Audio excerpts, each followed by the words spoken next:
Right. Good morning, everyone. Good morning, everyone. The warmest welcome to all our visitors on this, our last Women in Sectional Title webinar for 2021. Can you believe it? I mean, it's been a really, really tough and long year, but today I want you to sit back, relax, and enjoy an informative session about our sectional title industry. So on this platform, we are women owners, trustees in sectional title, a few developers, very importantly, portfolio managers, managing agencies, developers and estate agents as well. So we've all got a really big vested interest in this industry. And you know, so often when you're sitting down, working every day at your desk, you feel as though you're in a bit of a vacuum. So it's always really beneficial for us to step out of our environment and to look at our industry sort of from a bird's eye view. What's happening? What are the prevailing trends? What's happening in the markets? We need to look at the interesting growth patterns over the last couple of years and also to interrogate post-COVID recessionary recovery plans. I mean, what's happening? Where are we headed? Are things going to get worse? Are they going to get better? Because that's all going to have an impact on your business, even as an owner in a sectional title scheme, on your asset value. For me, the most meaningful thing that we need to be doing is also to be seeing from these trends what we can do to meaningfully contribute to making our industry a lot stronger. Without our excellent sponsors, we wouldn't be able to be talking about this. And today, being our last webinar for 2021, I'd really like to give them a big punt. So please just bear with me. The first one is ZFIN. They were our first sponsor. They're a specialist finance company providing smart solutions for community schemes with a wealth of practical experience in property and financial management and an understanding of the challenges. Their range of targeted financial products can be tailored to meet specific needs of your schemes. CIA is around the corner from me here in Bedford View. As one of South Africa's largest community schemes insurance providers, CIA understands the unique and growing challenges faced by today's body's corporate, their trustees and managing agents. Community living insurance policies have been designed to cover all types of residential, commercial, and industrial sectional title schemes. MeetingPal is a system specifically developed for the management of virtual meetings for sectional title schemes and homeowners associations. Owners can access the MeetingPal voting system as a mobile app or as a web page, making voting easy and convenient. BCM Track provides innovative scheme management software to community scheme managers. With a user-friendly dashboard, BMC Track offers an accessible financial accounting application with comprehensive reporting capability and communication. And last but not least, Sectional Title Solutions is focused on providing value-add solutions to community schemes nationwide that reduce costs, generate revenue, and increase property value. Solutions offered include innovative funding, efficient energy, smart technology, legal advisory, and a host of other service solutions, building sustainable relationships and helping our communities thrive. So thank you so much. The significant support received by our sponsors has put us in a position where we can continue into 2022, and we thank you for that. So let's get on to today's subject, the state of our sectional title industry. And joining us, we have two very well-respected people in our industries. John Loos, he's a property sector strategist at FNB Commercial Finance. Hi, John. Welcome to you. You can unmute yourself and put your video on. Right. You've disabled my video, Marina, somehow. That's what it says. We'll get it going. Don't worry. Okay. Hi, everybody. Thank you. And also Hayley Ivins-Downes is the head of sales at Lightstone Property. Hi, Hayley. Lovely to have you here today with us. Hi, Marina, and great to be here. And I've also got a disabled video. Thank you. We're going to get you back. We're going to get you back on track as soon as possible. There we go. Hi. Nice to properly see you guys. Excellent. Okay, well, look, you know, usually it's ladies first, but today being on a women in sectional title platform, John, I'm going to start with you. As a man, I hope you don't feel intimidated. We had 80 registrations today to come and see what you're saying.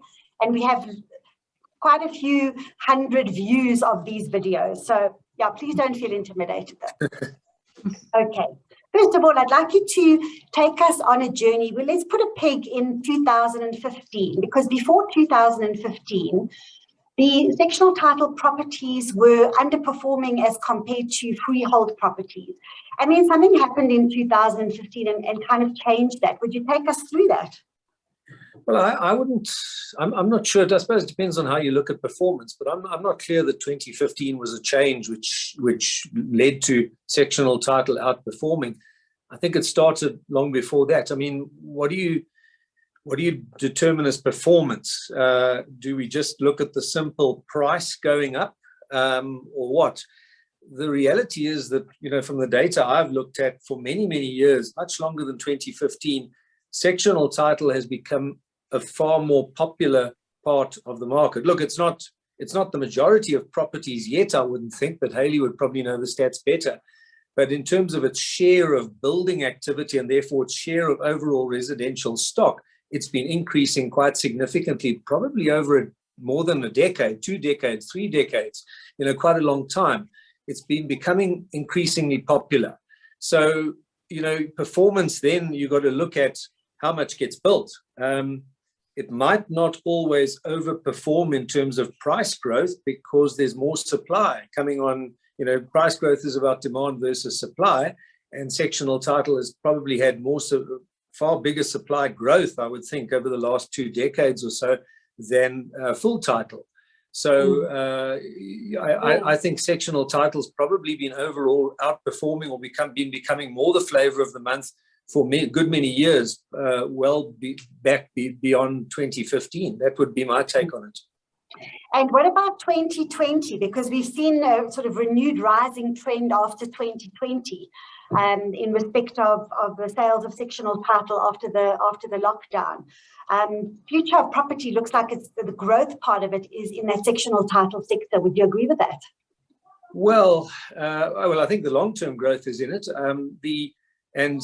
You know, I think if you look at aspirant first-time buyers, you know, because I say Hayley's welcome to correct me because they actually look at these stats in more detail than I do these days. But, you know, if you've got a surge in first-time buying because of big interest rate cuts early last year, I would think that the sectional title demand would be more appealing. You know, that crowd would drive a sectional title demand harder than the full title properties because first-time buyers, I think, do tend more towards sectional title. So I think that probably explains it.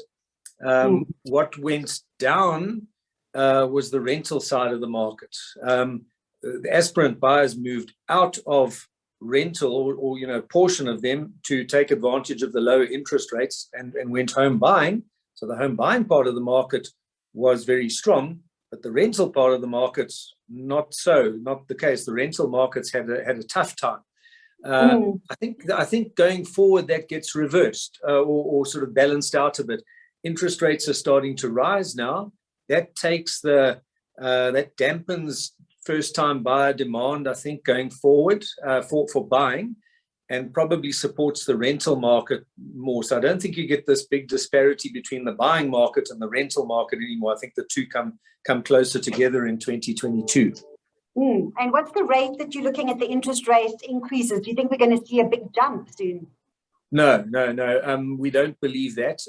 You know, the Reserve Bank in the last decade or so has been given more of a brief by the Minister of Finance to sort of be sensitive to economic growth. So for those of you old enough to remember the 1990s, where we had 7.25 percentage points worth of hikes in less than 2 months to 25.5 prime. No, we don't see anything like that.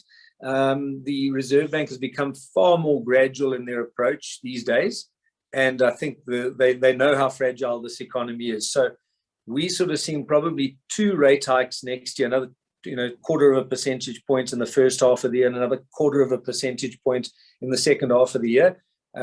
Forecasting is never an exact science, but it's that type of thinking, a very, very slow rate hiking cycle out of these, what I think are abnormally low interest rates at the moment. 100%. So we've seen if we look at the figures, there were 52.4% of sectional title sales were in Gauteng in the last while. And I mean, Western Cape has seen quite a big increase in sales. Is there any particular reason for that? Well, I think the Western Cape, anyway, I think should see jumps in a lot of things at the moment. I think its economy, look, no economy is doing fantastically, you know, no regional economy is doing fantastically in South Africa. We've got these structural constraints, whether it's electricity supply, they're well documented, all these things that hamper us, economic policy that's been hampering us over the long term. But the Western Cape at the moment, I think, is in the pound seats economically because it avoided that recent unrest and looting. So I think it becomes even more of a popular semigration destination. And for younger skilled labor, I think it probably retains them better because it's become perceived as a province which is well run at provincial and big metro level. It's free of a lot of the coalition politics. If you look at City of Cape Town, it's the only metro with a government with a clear majority, so it can probably get on and run things pretty well. The others are going to be a bit chaotic with coalitions. And, you know, it's got a reputation of good service delivery in the region and a lifestyle and a very significant economic opportunity. So it really has become the flavor of the month, and it's attracting more of the skilled labor and the affluent purchasing power required to drive an economy. So I would think that by now the Western Cape economy is probably outperforming the rest. I can't prove it because we don't have up-to-date regional statistics on the economy. But I would think that's the case, and I think that's probably any surges you see in residential property anywhere, you know, sectional title, full title, whatever, probably reflects that type of you know, what I'm talking to you about.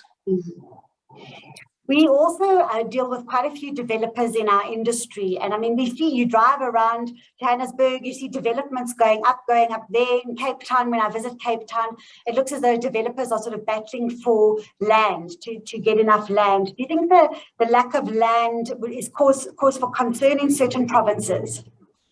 Well, I think to me more the cause for concern is a lack of urban planning. You know, I think at some point we've got to start constraining the land and using what we've got better in a sort of a well-planned densification. You know, the way we're developing these cities in South Africa, this sort of chaotic densification, urban densification, it doesn't make for good urban transport planning and things like that. So I'm not that, you know, I think, you know, cities the world over, you know, get to a point where they can't just carry on pushing urban sprawl and sprawl and sprawl. You know, you've got to stop that at some point, and you've got to plan how you densify along transport corridors to create the demand for public transport, which you only create when you've got high density living in close proximity. So to me, the lack of new land is not that much of a concern. It's about getting to a point in these cities where we start planning the cities better. We densify more in certain areas, don't densify in other areas, create the open space amenities that are needed with densification, and create proper transport systems now as well. We can't just carry on sprawling in a chaotic way. Oh, I fully agree with that, 100%. And I think that the biggest challenge or difficulty surrounding that is the lack of infrastructure. And you put your finger on it. I mean, urban densification is certainly the order of the day. And from my perspective, being in a legal practice as well, we're just seeing things which we don't like. I mean, at the end of the day, you've got developers coming in wanting to put up 120 units in a tiny area or tiny road, with absolutely no infrastructure. But it is the case, John, that people are moving into closer to work. I mean, that is, you look at the corridors of freedom, Louis Botha Avenue, you know, they're trying to bring people into bus routes closer in Joburg, certainly to Sandton. And that's going to have an impact, I suppose, as well on sales in the sectional title sphere, particularly of the smaller units. Well, we need to start, at the moment, we need to think about it carefully. because of this work from home surge. Okay, so I don't think everybody stays working from home after COVID. There's a certain normalization that's happening, and people, a chunk of them go back to the office. But work from home, remote work, is definitely a thing that's been on the up for a few decades globally. Statistics in the, where people have statistics like in the US, you can see it, and it's obviously a function of improved technology. Back in the 70s, the way if you weren't in your office next to the big filing cabinets and filing rooms, you probably couldn't do any work. And as the internet came and the servers came that you could log on to came, and the laptops came, and all this technology, and now this conferencing technology that we use, it's just really boosted the ability to work from home. And then the lockdown experiment, I call it a forced experiment, forced all the late adopters to try Zoomification and working remotely. And it's been a great success, not without problems, but it's been a great success. I think that this bumps up the longer run trend towards greater levels of work from home. So that's the question we've got to ask ourselves now: is how does the new city start to look? Is it going to be high density in Sandton next to offices to avoid traffic? Well, if the traffic isn't so bad because many people aren't coming in 5 days a week, maybe that's not so crucial. Maybe you can be out in an area further away from Sandton or Rivonia or Sunninghill or whatever it is. And we have seen from TPN data that there's quite high rental vacancy rates around Sandton and Cape Town CBD for that matter. So there's a lot more questions at the moment than answers with regards to, it was a very simple mindset or thinking which I also had before COVID was, densification near to people wanting to live nearer and nearer and nearer to their place of work. I'm not so clear on that at the moment. I think that the long-term trend towards sectional title and densification and smaller properties for more people is definitely, that's still a trend in place. But is it going to be sectional title more out in the suburbs? Is it going to be the high density stuff right next to an office node? I'm not sure we're clear on that at the moment. Absolutely. I wanted to ask you, when people from your sort of bird's eye view, being in the position you're in, what makes it unattractive for buyers to buy into sectional title, just so that we know from the banking sort of side?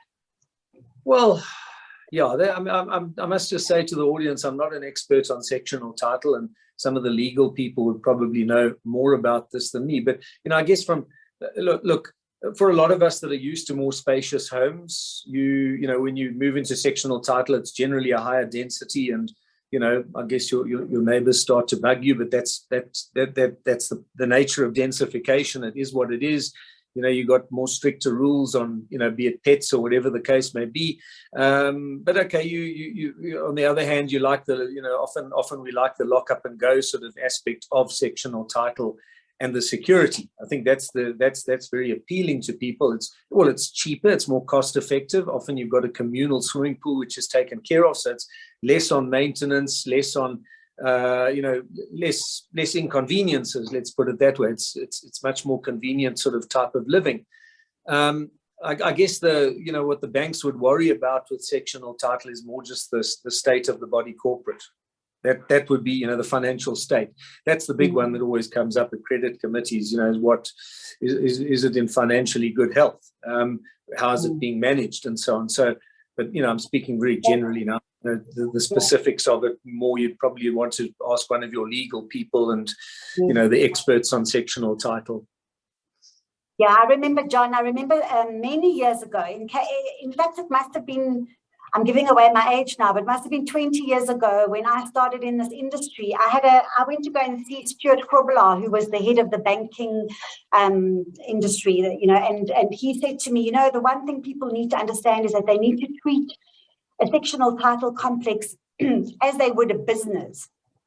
It's a business with asset value and asset worth. And I think from the point of view where we can contribute is certainly to make those complexes better run for everything. I think you've partially sort of touched on my next question relating to leases and the rental side. I mean, if you look at the very, very sort of average person in South Africa who's renting properties for between sort of 5,000 and 7,000 rand. Where do you see that market going? I think you mentioned that there's not going to be such a sort of a discrepancy between the buying and the rentals. So you're going to be able to, will it, gain a bit more traction, the rental side, do you think? I think it will. Look, I don't think one should over-expect. I'm not talking booms or very strong. This is not a very strong economy, I don't think, for the foreseeable future. But if one looks at the TPN tenants in good standing data, it's all been sort of coming up, improving significantly out of the hard lockdown of last year. The tenant population took a hell of a knock last year. And, those percentages are coming up. The prime or the best rental market performing in terms of tenants is slightly higher than the 5 to 7. It's more like 7 to 12 1,000 per month, if I remember. But everything's been getting better since the hard lockdown, as you would expect. It really created a low base. And I think that the rental market overall, including that segment, carries on improving not only the tenant population's performance, that plays a role in it, their financial strength. But I think just what I mentioned earlier, the start of the rising interest rates, that causes a few things, but it causes something of a financial constraint.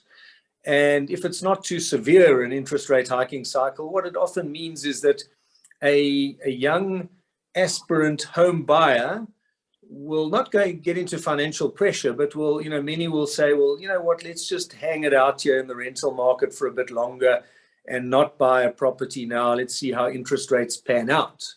And so you'll get some good solid young tenants hanging out in the rental market for longer, creating more rental demand. The vacancy rates, I think, are probably turning now and set for lower. And the national overall rental vacancy rate was something like 13.3% a quarter or two ago. Just started to turn, by the looks of it, downwards. So I think that's where you go. The gradual rise in interest rates just gives the whole rental market a bit of a boost.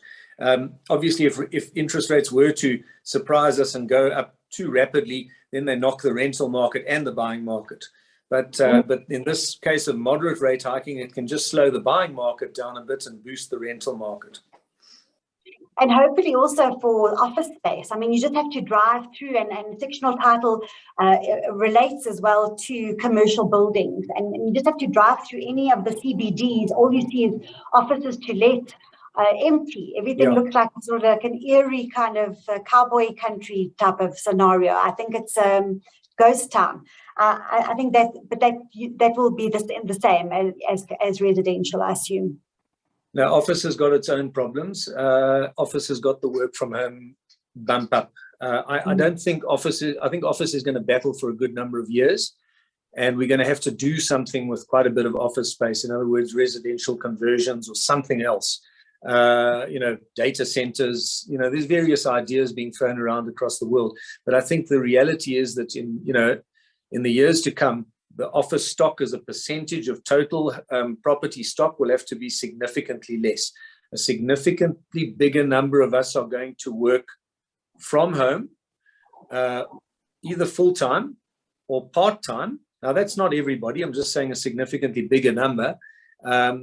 And what's happening now, which is really saving on the amount of starting to save on the amount of office space used, is we're starting to put in place hoteling of desks. In other words, it's not hot desks. It's where you actually book a desk. First Rand's already got that in place. They put it in place a number of months ago. A lot of desk space has been standing empty all day, even before COVID, because people, there's always a portion of staff on leave, or there's a portion of staff out visiting clients or something, traveling. So you put in place hoteling, and there's lovely hoteling software that you throw into the mix. And if in First Rand's group, if we don't book a desk now, we don't have one. So there's no more this reserved desks for John Loos, whether he's at the office or not. If my desk isn't being used by me today, if I haven't booked it, someone else is using it. So that's efficiently using desk space. or increasing the efficiency, that shrinks the demand for desk space. And so I think a lot of corporates and smaller companies too will be using it more effectively, because I think CEOs got a wake-up call during COVID when they sat there watching these empty offices for which they're paying so much money. So that's office is in a really different state. Residential, we can't live remotely. We have to live somewhere. So that's fantastic. But office space, I think, is going to be the weak part of the property market of the big sectors anyway, for a good number of years to come, as they sort out what to do with office space and what to do with these big office nodes. That's the other thing. That's why I say we're not clear on, where do people want to live? If more are going to work remotely, where do they want to live? Is there still as much demand for higher end luxury apartments in Sandton going forward as what there was? I'm not clear on that. Very interesting. Just on a topic which is very close to my heart, I've been very much involved in the Ekurhuleni rates debacle, where we've had our rates put up in this area by between 50% and 1,607%. How do you see, have you seen that affecting people in terms of wanting to move from freehold into sectional title? I think the sectional title industry has been less affected by these big rate hikes. Yeah, I'm not clear on the overall stats of who's been affected more or less, but I think that these ongoing, not only the rate hikes in many municipalities, but which is just to finance wasteful expenditure by municipalities. Let's be polite about it. There's Eskom tariff hikes. There's they're all going up above general inflation. That's been the case for over a decade, or a long time. And as it happens, it makes the running costs of property that much more expensive. I know SAPOA have been trying to lobby government to do something about it on the commercial on behalf of commercial property owners, but it's a reality for residential as well. And so what that does is it makes people over time look for more affordable solutions. And the one more affordable solution is sectional title. So, I do believe that over time, sectional title has to outperform. When I say outperform, it doesn't have to necessarily, and that doesn't mean necessarily stronger price inflation over the next number of years than full title, because of course you've got to take the supply growth into account. And I think the supply growth in sectional title will be far, far bigger. But outperform, is a combination of supply, the growth in the size of the industry and price growth and everything put together. It's more and more the flavor of the month, because you can densify, you use land more effectively, you pool the infrastructure and of the complex, and you have a communal pool, and a lot of things you can do to reduce living and operating costs. And that comes more and more into play the more councils keep on hiking rates, and Eskom keeps on hiking tariffs and so on. These bigger houses that South Africans used to have more of, or love more of in decades gone by, they're just becoming too expensive. 100%. Thank you very much, John. Very insightful, interesting information. I'm sure that the listeners have appreciated that. Hayley Ivins-Downes, hi, you can unmute yourself. Yeah. How are you? Good, and you, Marina? Thank you. Good. Thank you so much for joining us. I also wanted you to just inform the listeners exactly what Lightstone Property actually does. I know very well, and I think if you're an estate agent, you're familiar with what you do, but it's a fantastic product. Maybe just give us an idea. Sure. So Lightstone really started about 15 years ago, where we built a valuation model where the banks actually use it in terms of granting of bonds. So that was kind of where we started. We then realized that we had some really great information, and some information that we could share with the real estate industry more broadly. And so we looked at creating reports specifically for estate agents, and that's essentially the package that you've been talking around. And we produce reports, insights, data, so a lot of information that we kind of work with. And you particularly have sort of specialized in the rental the area as well. And I know that you've got a lot of information about that. Is not that rental. Not rental. Okay. No. Okay. So that's purchasing and selling. Yes. Lovely. So I'd like to know, we want to talk to you a little bit about first-time home ownership. So buyers who are getting out there. You know, we've all seen a lot of young people still living with their parents because of the really tough economic times. And you kind of think, well, when is my child going to leave home? Is that still the case, or are there trends that are showing otherwise? So when we look at kind of first-time home buyers, there's a couple of trends coming through. If we look at specifically age groups, we're kind of looking at your 24 to 35. And if we see trends, 2015, 59% of first-time buyers was in that age group. So you're 24 to 35. Linking into kind of what you're saying, that has dropped to 55% 2021. And what we're actually seeing is there's a bigger increase on the 36 to 41, which is now 19%, and it was 14% 2015. So you're definitely linking into what you're saying. People are taking longer to kind of buy their first property, possibly staying longer at home, or even possibly renting. So that we are seeing in terms of trend-wise. And if we turn that into sectional title, we're seeing exactly the same kind of trend, in the sense that it's now up to 16% of sectional titles are being bought by 36 to 41-year-olds, and 64% are being bought by 24 to 35-year-olds, whereas it was 67% in 2015. So there is also a shift in that age group in terms of sectional title.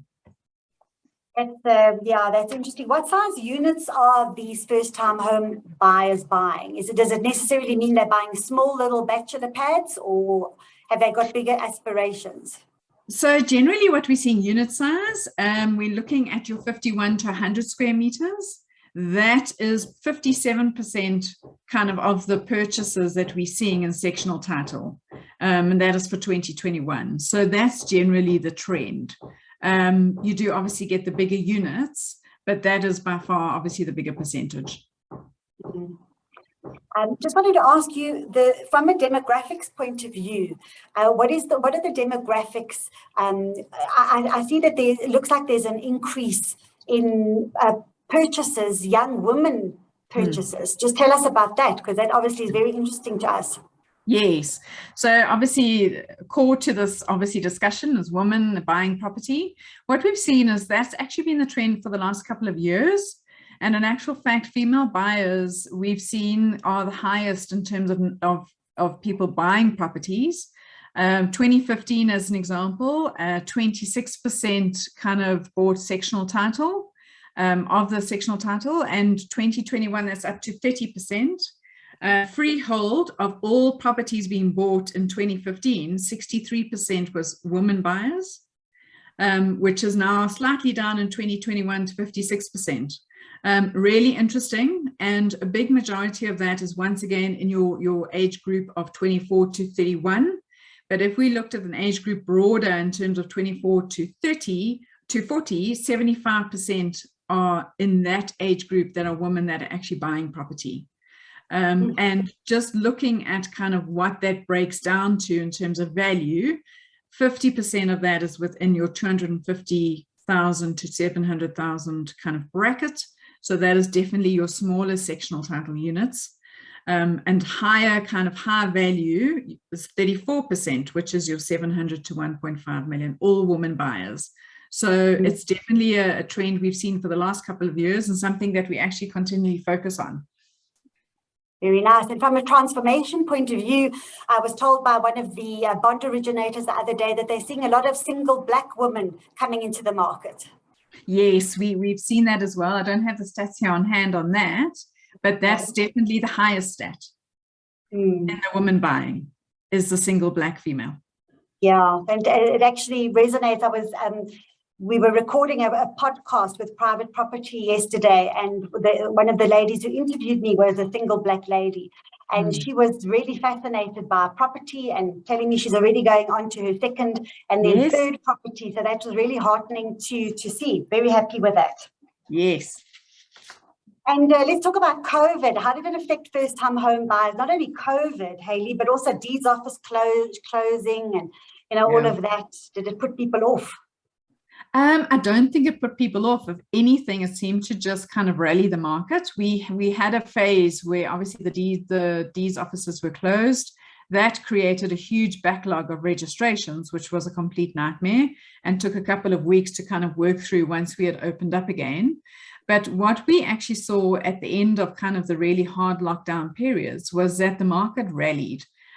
We've actually seen, the property market has produced numbers that we last saw in like 2008, 2009. So, it's just been phenomenal. And I think a lot of that is around the fact that people have realized that they really can work from home. And what that's also done is obviously link into the semigration, which we can get to. But I think, just in terms of COVID and these office closures, all it did was really create a backlog of registrations and almost just pent up energy for people to just get back into the buying market. Because as soon as they opened up, we just saw a flurry of activity. So it was really good from that perspective. Yeah, it's always fascinating to me to see how resilient people are. Just resilient. They're like bouncy balls. You can't keep them down. No. So talk to us about semigration. I know John touched on it slightly, but this seems to be the in thing at the moment. Yes, so semigration's obviously been around for a while. It's always something that's happening. And from our side, we kind of define it as you selling a property in a province and you buying another property in another province. And we obviously track these movements. The interesting thing for us is that we've actually seen the number of people leaving Gauteng. 2019, 39% of the people selling and semigrating were leaving Gauteng. That's gone up to 43% as at kind of end of September now, 2021. And Western Cape has had the biggest influx. So, Western Cape is obviously the region, and Cape Town is drawing people to move in.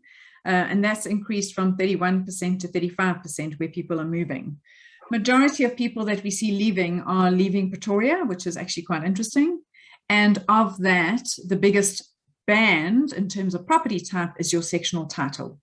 And just to kind of give a sense in terms of where people are moving. So in KZN, the biggest area there is actually Margate. And the property type is sectional title. So that's what we've seen.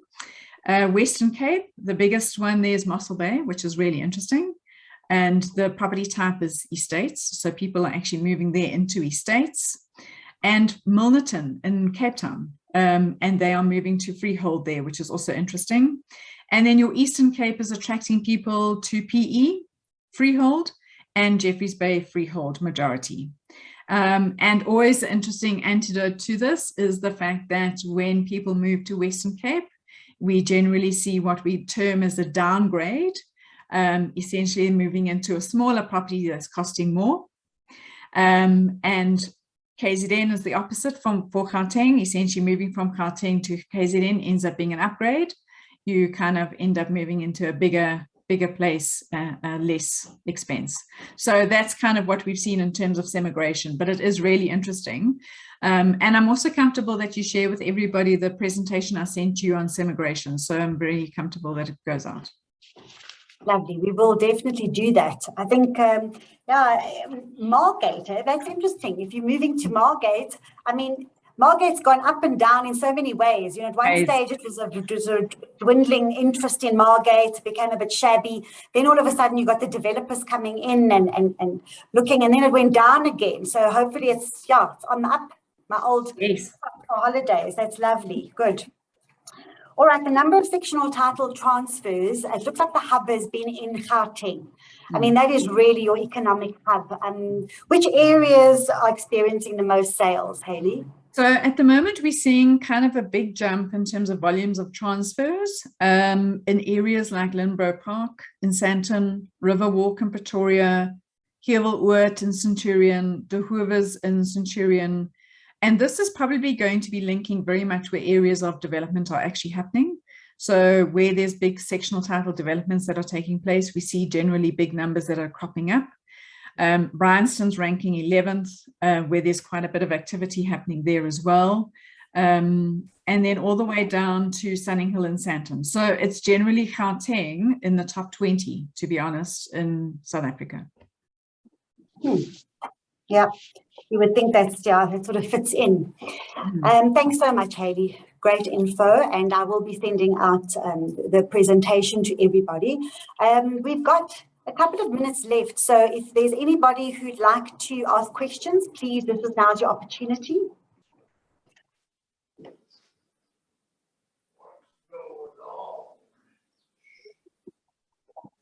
No, not anybody? Okay, then something interesting that I've seen, and we're going to definitely schedule a webinar around the future, because we've asked what's going on in the future, and we're looking at the not too distant future. But I think going forward, there was such an interesting exhibition at the Dubai exhibition now 2021, where they showcased a capsule. It's called an eco capsule. It's a tiny little egg-shaped home, which is completely off the grid. So there's a little wind thing that creates power, and it's got solar panels on it. And what they're saying is, in future, that could really be put anywhere. It could even be put at the top of a building. And my mind was just going all over the place, thinking exactly how that would work if they wanted to come and drop one of these onto a sectional title building. Can you imagine the trustees and the permissions, and if you need a special resolution or unanimous resolution? But that looks like the future. And if you look at Mark Zuckerberg and the metaverse, gee, there's all sorts of implications for all sorts of things in property law. And I definitely think that we are going to go into that in more detail, because we need to look at things really futuristically going forward. So I'd like to take this opportunity again to thank our sponsors. I want to thank our team as well, Serena de Freitas, Annette Lang, Lisa Sadie, Lola da Costa. Thank you, ladies, for really being such a great support this year during a few really difficult times as well. I look forward to working with you in future. So from our, thank you very much, John. Thanks, Hayley, for spending your time and taking your time to be with us today. Our team, we wish you all every happiness over the festive season. May great health and good fortune await you in 2022. And thank you very, very much again for all your support, and we'll see you next year. Thank you so much.